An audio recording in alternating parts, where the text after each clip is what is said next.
Shalom, umat yang dikasihi Tuhan, damai sejahtera Allah penuhi hati kita semua. Tuhan bela orang benar. Firman Tuhan hari ini diambil dari Amsal 10 ayat 3 dan 6, demikian firman Tuhan. Tuhan tidak membiarkan orang benar menderita kelaparan, tetapi keinginan orang fasik ditolaknya. Berkat ada di atas kepala orang benar, tetapi mulut orang fasik menyembunyikan kelaliman. Dengan latar belakang hidupnya yang diberi Tuhan hikmat yang luar biasa, Salomo, penulis kitab Amsal ini dipakai Tuhan untuk menyatakan suatu kebenaran yang terkait dengan kehidupan orang fasik dan orang benar. Siapa orang benar? Mereka yang menjauhi kejahatan dan melakukan seluruh kebenaran, seluruh kehendak Allah. Siapa orang fasik? Mereka yang mengetahui bahkan mengerti kebenaran Allah, kehendak Allah, tapi mengabaikan dan tidak mentaatinya. Terbaca oleh kita bagaimana Tuhan memperlakukan secara kontras bedanya antara orang benar dengan orang fasik. Tuhan sendiri menjadi pelindung, menjadi pemelihara orang benar. Tuhan pula yang akan menjadi pemberi ganjaran kepada orang fasik karena Tuhan telah menolaknya. Ketika orang benar tidak dibela oleh Tuhan, maka orang fasik akan semakin congkak, kejahatan semakin tumbuh berkembang.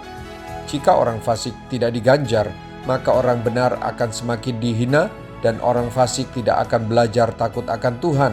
Oleh karena itu Tuhan bela orang benar. Bapak, Ibu, Saudara-saudari, kita tidak bisa menilai kualitas kerohanian seseorang dari penampilan aktivitas keagamaannya semata-mata. Dari buahnya, yaitu perilakunya, karakternya, dari responsnya, kita tahu. Terutama ketika ia ada dalam tekanan, merasa dirugikan, merasa terhina, merasa diperlakukan tidak adil, ada dalam kemiskinan, ada dalam pencobaan. Kalau orang yang sungguh-sungguh hidup dalam kebenaran, ketika ia ditekan, dicobai, dihina, diperlakukan tidak adil, maka ia tetap akan mengeluarkan respons dan buah karakter yang baik. Peganglah janji Tuhan. Tuhan tidak membiarkan orang benar menderita kelaparan. Berkat ada di atas kepala orang benar. Di dalam rumah orang benar ada berkat.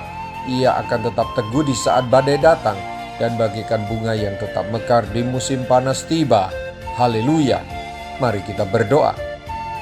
Tuhan Yesus, saya bersyukur firman-Mu mengingatkan saya mau berjalan di jalan orang benar, hidup dalam takut akan Tuhan, melakukan segala urusan dan usaha dengan sewajarnya, dan tidak berjiwa bengis terhadap para pembantunya. Jadikan saya saluran berkat kedamaian bagi banyak orang ya Tuhan, saluran berkat ketentraman, supaya nama-Mu dipermuliakan. Terima kasih buat firman-Mu, dalam nama Tuhan Yesus, haleluya, amin. Sampai jumpa besok dengan suara gembala, firman Allah yang hidup. Tuhan Yesus memberkati.